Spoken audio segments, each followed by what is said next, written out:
Today,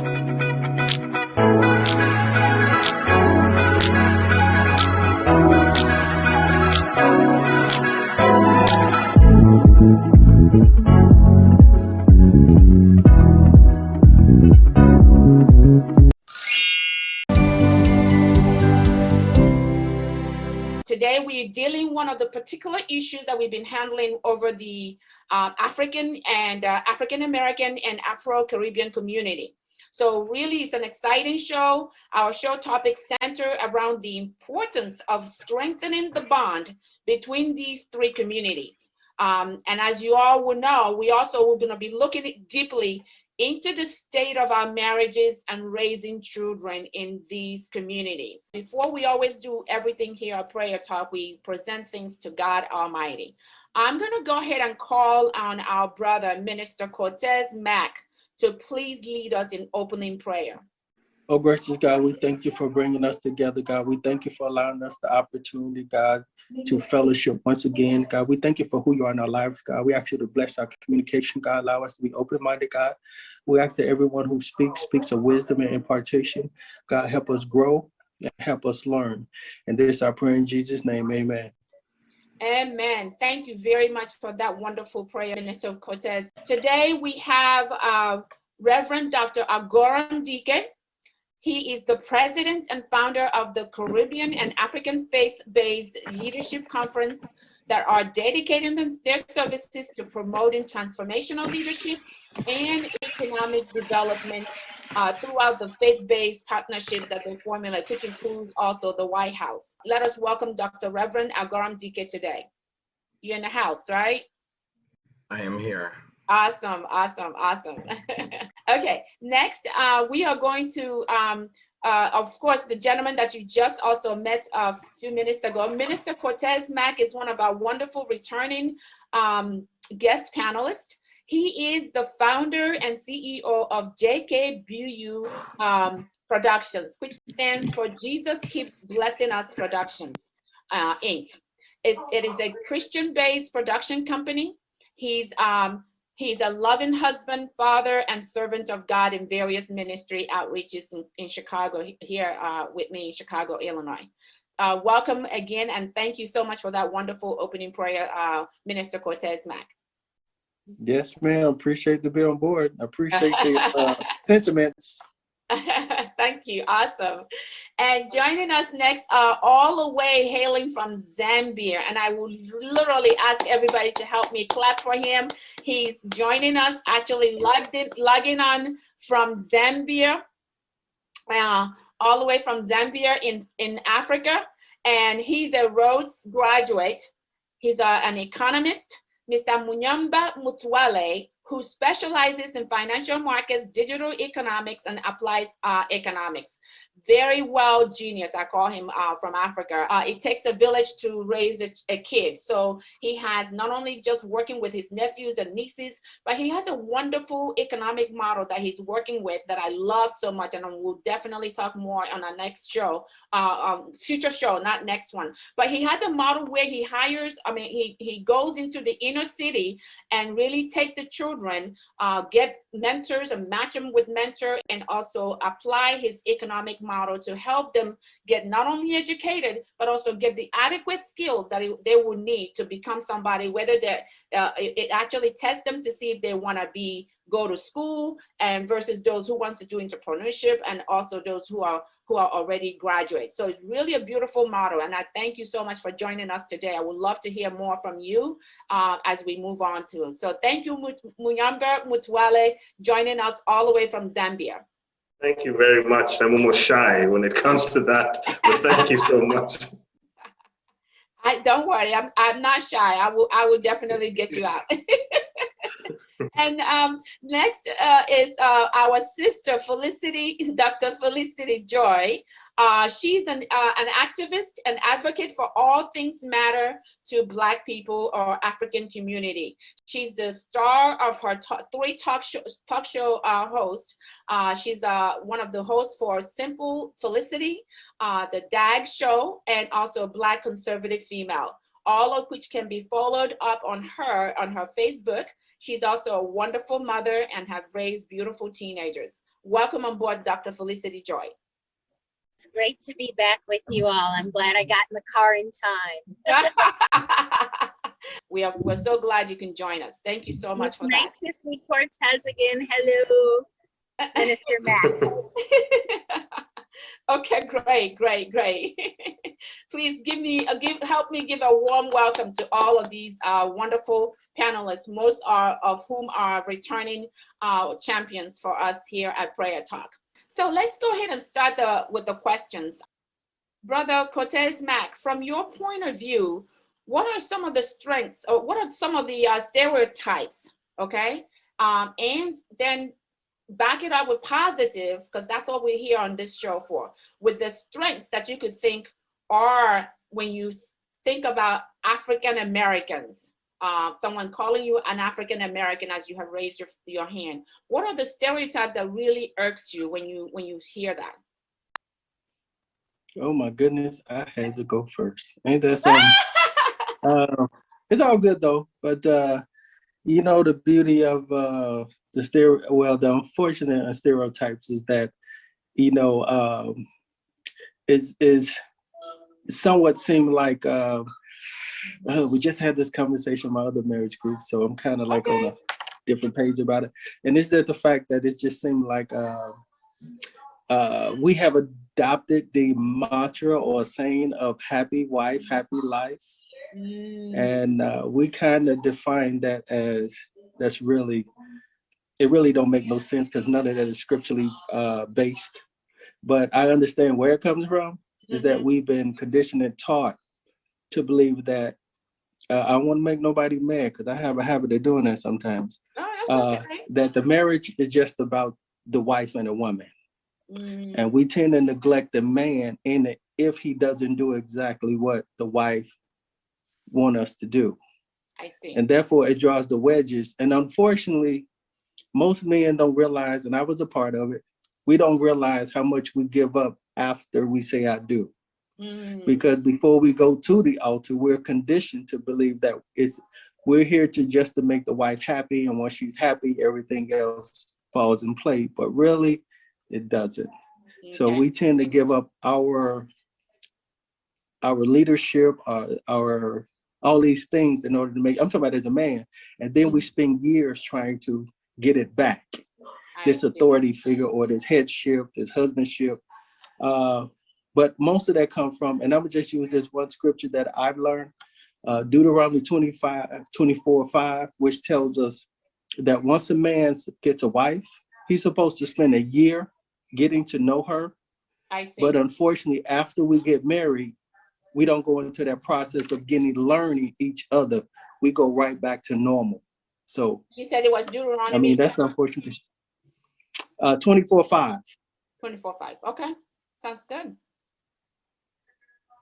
Okay, awesome. Thank you so much. And then taking that as a negative, when people assume that this is going to be like that, what's the positive that you're seeing now? Because based on what you said, something like this can create conflict where the man is coming back to then determine, declare that leadership, and the woman has run with it, and at the same time, the man wants her to submit, which that submission, the word submit can, irk any woman, depending on how it is thrown at her.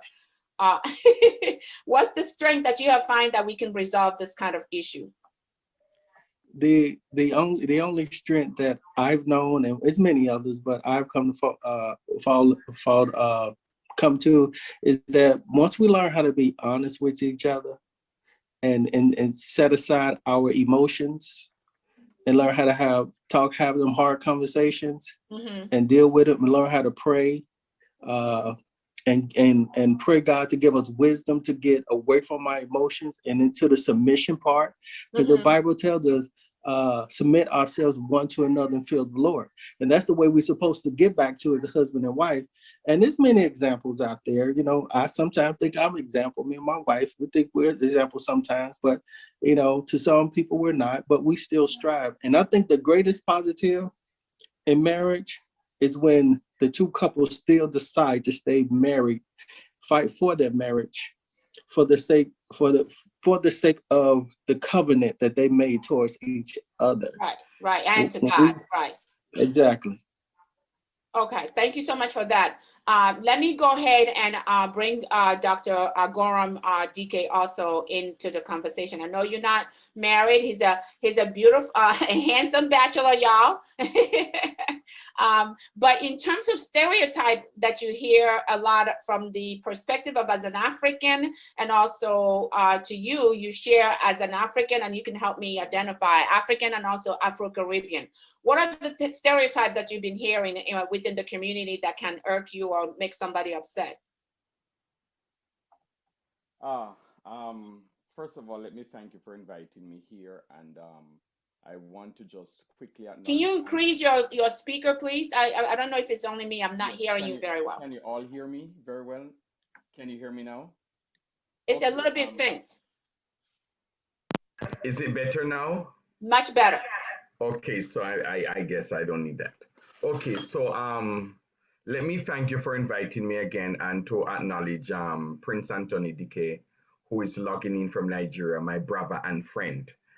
I just want to acknowledge his presence and to acknowledge all the other panelists who are here. A difficult question that I'm not prepared for, but stereotypes surrounding marriage I'm born and raised in Jamaica. I worked as a pastoral counselor, so I've done marriage counseling for several years, and I've also worked as a marriage officer. So I'm still a licensed marriage officer in Jamaica and a licensed marriage officer here in Washington, D.C. Stereotypes as it relates to marriage. Really as a person, as an African, as an Afro-American, Afro-Caribbean, Well, one stereotypes, I think, I hope I can use the word correct. In terms of stereotypes, I don't like when certain kind of names or people use to describe us as nigger. I also think that the concept African American is a concept that is sometimes wrongly used, because Africans who migrate here, who are born in Africa and become American citizens, believe that they are African Americans, while the Americans who are here who are descendants of slave, they do not see us as African Americans. And so some people see us as Africans. And for me, who came directly from the Caribbean, some people see me as a Caribbean American.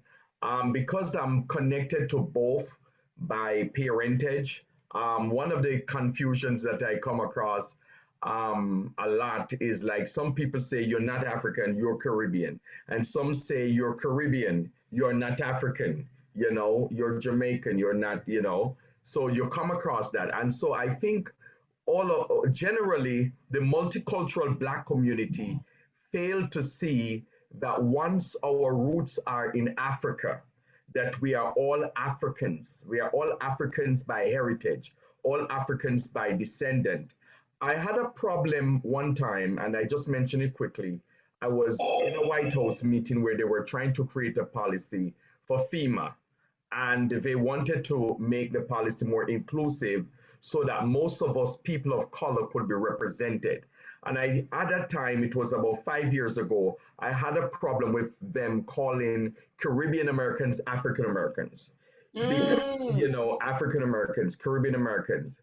And I also believe that people of color was a better concept, because there are certain privileges, especially in our colleges and universities, scholarships and benefits that are for African Americans.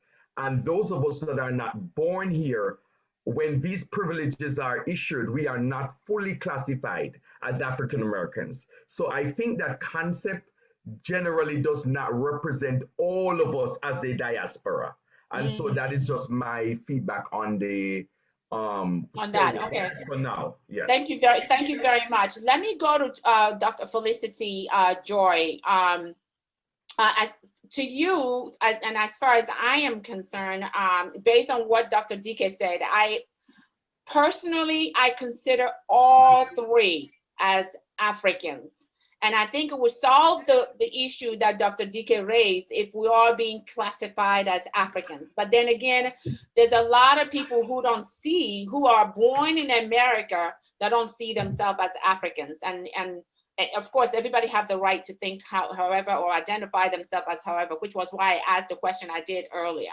Dr. Joy, what can you bring into the conversation in terms of the identity we have, and also the stereotype, and how do we shape up to get something more positive as a way of identifying ourselves? So I wanted to answer within the three questions that you were asking. However, like in the experience of my life, I really consider myself an American because that is who I am sort of culturally and how I've grown up. Mm-hmm. However, one of the things I've learned actually by being a part of this group, as well as some reading that I've done on the history of the different names that people of color have been called, or we could say descendants of slaves have been called in America, by calling us nigger, black, blah, blah, blah. These terms were always negative and derogatory. And the construction that happened for me with all of these terms, I began to consider myself American. Because when you accept yourself and what you actually, your experience is, it's, but another thing that's very healing is, and this is something that in our culture, we're learning how to do a little better, which is to be comfortable with the mental health discussion. Mental health has to do with looking back at things that have happened to you in your past and have been a trauma or whatever. So looking back at history as an African has been very healing. You know, conversing with you all, getting to know other Africans, as well as just as an intellectual, I've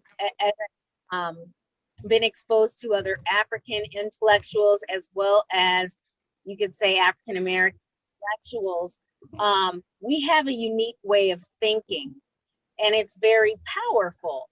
To understand. I had a discussion with somebody who understood these things, and they were saying like Europeans sort of think vertically, and then there was something else he said, but anyway, Africans kind of think in a circle, like they think in an encompassing type of way.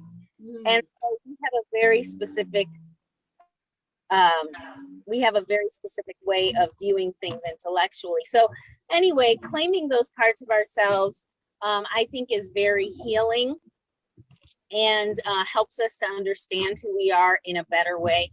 So I very much agree with the concept of really embracing those with African descent, embracing that history of ourselves and understanding how it has shaped us, how it has shaped our experience, you know, how it has, what it brings to the table. And to say this just really quickly about my feeling about African American stereotypes, I think that we do play into them. You know, like our great contribution to the world right now is such as twerking and rapping and maybe the best basketball players. And that can be very like disempowering, since, you know, a lot of people aren't going to be maybe performers or this and that. And so to embrace the concept of African intellectualism, I think is very important, because we do bring something very specific to the table. And the more, you know, Black people that I meet that are intelligent, they just blow me away, because they're not just intelligent about one subject, but they're able to draw in from many places that are relevant, and they're able to speak to many different experiences. Thank you so much. Important that we embrace ourselves in that way. Thank you. Thank you so much for that. I appreciate it. Because in some ways, and I think with someone like you who meets an intelligent Black American, and it's just because somehow all of us has been conditioned to think that, oh, most of the Black Americans are either in movies, music, or sports. And there's a lot of them that are doctors and engineers. So going to that in terms of preparing our children, I'm going to move on now and bringing in my brother Munyamba Wutwale to really give a little bit of information. How should we be handling conversations about dating, relationship breakup, divorce, and financial management with our children? And especially given the model that you have now for these kids that you're mentoring. So the conversation that we're supposed to be having when it comes to children and raising of children and families in general. Dating, relationship breakup, divorce, and financial management, all of that, and even education like you have for them. So that's what I'm saying. The number one thing one of the conversations we need to start having is what are the dynamics of today? And specifically to Black people. And I think there was an activist, I remember, I just can't recall her name, who was on a talk show once who said, and she was speaking as a Black feminist, and she was saying, as a Black feminist, you have to be careful about convoluting the Black woman's plight with, and unfortunately, the other race's plight, because every single group have their own experience of that, because that comes into the households. And let me tell you why this is quite a big conversation now. Let me just start with this one. The equalization of finance between man and woman. That's a big thing today that people may not want to have the conversation about. And I'll give you Zambia's experience. Over the last 10 years, Zambia has been one of the first countries to actually have an equal earnings between men and women. Men and women actually earn the same income. So we've gone from women earning 50% of what men earn in 2010 to about 99% now. It's literally just a small increment that's different. So it's literally equal earning in the home. Now, unfortunately, this has been accompanied by a high divorce rate. It's literally just like divorces have literally now doubled. I think they went in 1 year and doubled. Now we're at a point where it's 4 times what they were about a decade ago. And one of the things that we're not having the conversation about when it comes to dating, which eventually comes into marriage, is the marriage contract. The marriage contract between man and woman. And the fundamental contract that was there was man provide, woman supervises, male provision, woman supervision and that's how the family runs together. I kind of view them in terms of like a company. You've got a sales and you've got a sales manager who brings in the revenue. You've got a financial controller who manages the actual entity itself, because the two are forming an enterprise. And I know it's all built on love and all of that, but remember, there's rocky paths when it comes to love. So that's one of the realities we always have to come down to. However, in this equalization of income that has happened, and it shocked Africans, like for us Zambians, it was such a huge gap, and then boom, in 10 years, literally became equal. The value of marriage has declined to even women specifically, because that provision has gone away, or it's not as needed. And a lot of men are now looking to their women's salary and saying, hold on, you earn as much as me, so let's go half and half. At that decision, there's a lot that fundamentally starts cracking, because nobody's having the conversation about how to handle the modern marriage and the modern relationship. Because I've worked in workplaces where the women earn exactly the same, and sometimes even more than the exact situation. So the probability that you're going to have a woman breadwinner in the city, in the households, is different. Now the African culture mixed with that is where this starts to collide a lot. So this is what we do need to start dealing with, because like I said, you're having rushes of income. So here's the advice I sit down, and especially I deal with young men with this. Women have been held back for a long period of time. And because now they're competing equally, give them some time also to have their earnings. But as men, still stand up. This is your duty. Maybe you're not there because the woman needs you specifically, but also understand that it's your duty to run that house. And obviously, and when I say duty, I mean the basics, the roof, the clothes, the utilities, the food. Just get the basics right as a man and have that under control and create that basis. That is what my advisory note for that is when moving forward, to say That's, I think, is where the conversation needs to be. And then two, when you're getting into relationships right now, I think that one of the dynamics I'm having, and I think we'll probably go into this in later conversations, is that there's a lot that's also breaking the formation of relationships between men and women. Women are struggling to find men of purpose. We are slowly draining men of having a work-based purpose in their life. And this is why the quality, I'm sorry to say, the quality of men trying to get into relationships is struggling, and we're not having that conversation, because you can't lead a house when you're not a purpose-driven man. That's a difficulty to try and have. And then the same time, we're having the conversation about whether men are almost even needed in the household. And it shouldn't be a shock that there's that drastic rise, because even Zambia's numbers of single mother households have now hit 40%. And that's a huge number from a country that was in the 90s. And people's marriage rates in terms of what year they're getting married. People have gone from getting married in their 20s to now getting married in their 30s and late 30s. And we're having the rise of a lot of unmarried and also broken households. So we need to be careful about how we're progressing. We don't want women to get off the labor lines. I think women not being in the labor force made men a bit complacent, and they started demanding a lot. So they brought some nice competition into the labor force.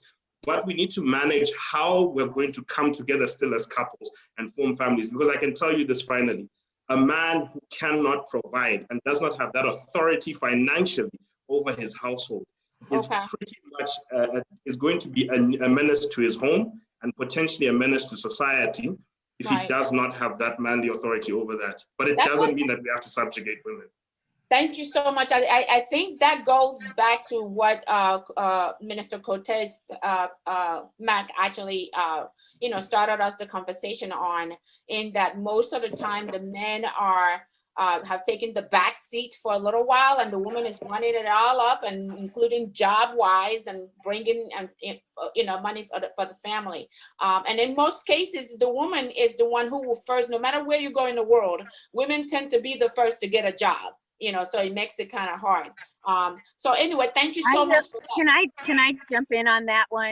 Probably about for 1 minute. Yeah, we're about to play the, go ahead. Go for 1 minute. Go ahead for 1 minute. Okay, I just wanted to say that correspondingly, as a life coach, I have really been working with quite a number of women that do not feel that it is okay for them to want to be married. Like, to say, this is the most important thing to me, is to meet my life partner.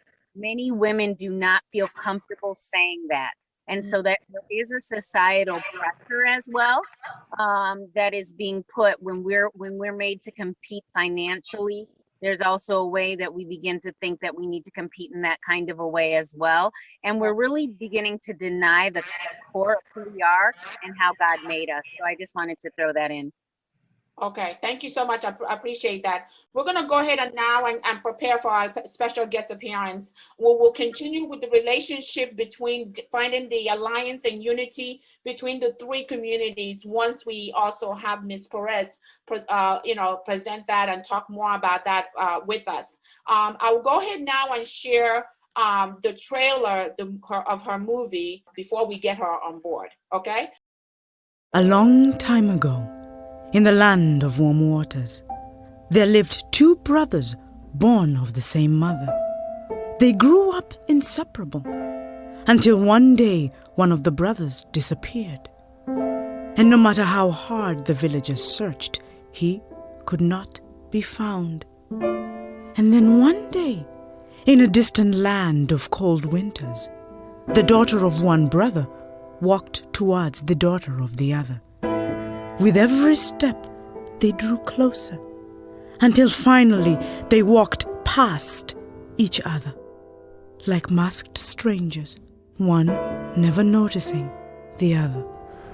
And there are many Africans that will sit in class next to an African American and not say one word.